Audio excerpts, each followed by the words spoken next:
السلام علیکم ورحمۃ اللہ وبرکاتہ۔ ناظرین، آج ہم بات کریں گے حدیث کی روشنی میں اس جملے کی جو جملہ شوہر کو بولنے والی عورت ضرور جہنم میں جائے گی۔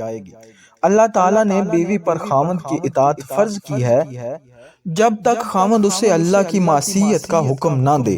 بیوی پر واجب ہے کہ وہ خاوند کی ہر بات مانے اور اس کے ہر حکم کو فوراً بجا لائے۔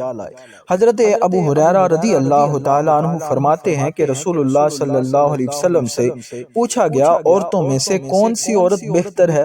آپ صلی اللہ علیہ وسلم نے فرمایا، وہ عورت کہ جب اسے اس کا خاوند دیکھے تو وہ اسے خوش کر دے، اور جب وہ اسے حکم دے تو یہ اس کی اطاعت کرے اور اپنی جان اور مال کے بارے میں کوئی ایسا اقدام نہ کرے جو اس کے خاوند کو ناگوار ہو۔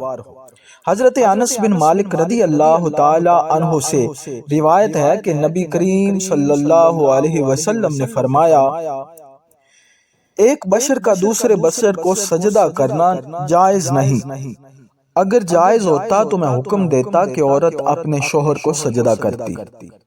ناظرین، خاوند کی نافرمانی اور حکم عدولی کی بنا پر عورتوں کو جہنم میں عذاب دیا جائے گا۔ آپ صلی اللہ تعالی علیہ وآلہ وسلم نے فرمایا، میں نے جہنم کو دیکھا تو میں نے آج جیسا منظر کبھی نہیں دیکھا، اور میں نے اس جہنم میں عورتوں کو مردوں کی نسبت زیادہ پایا۔ لوگوں نے پوچھا، اے اللہ کے رسول صلی اللہ تعالی علیہ وآلہ وسلم، وہ کیوں؟ تو آپ صلی اللہ تعالی علیہ وسلم نے بتایا کہ ان کے کفر کی وجہ سے۔ کہا گیا کہ کیا وہ اللہ کا کفر کرتی ہیں؟ آپ صلی اللہ تعالی علیہ وسلم نے فرمایا، نہیں، وہ خاوند کی نافرمانی کرتی ہیں اور احسان فراموشی کرتی ہیں۔ اگر آپ ان میں سے کسی کے ساتھ زمانہ بھر احسان کریں، پھر وہ آپ میں کوئی ناگوار بات دیکھ لیں تو کہتی ہیں، میں نے تجھ میں کبھی خیر نہیں دیکھی۔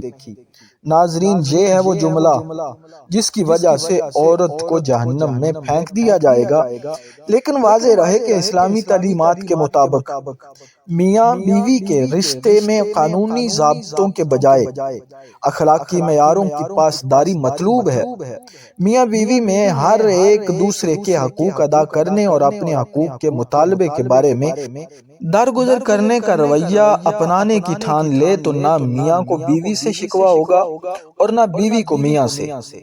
ناظرین، امام ذہبی نے روایت نقل کی ہے کہ آپ صلی اللہ تعالی علیہ وسلم نے فرمایا، جو مرد اپنی عورت کی بد اخلاقی پر صبر کرتا ہے اسے صبر ایوب جتنا اجر دیا جائے گا، اور جو عورت اپنے شوہر کی بد خلقی کو برداشت کرے گی اسے آسیہ زوجہ فرعون جتنا اجر ملے گا۔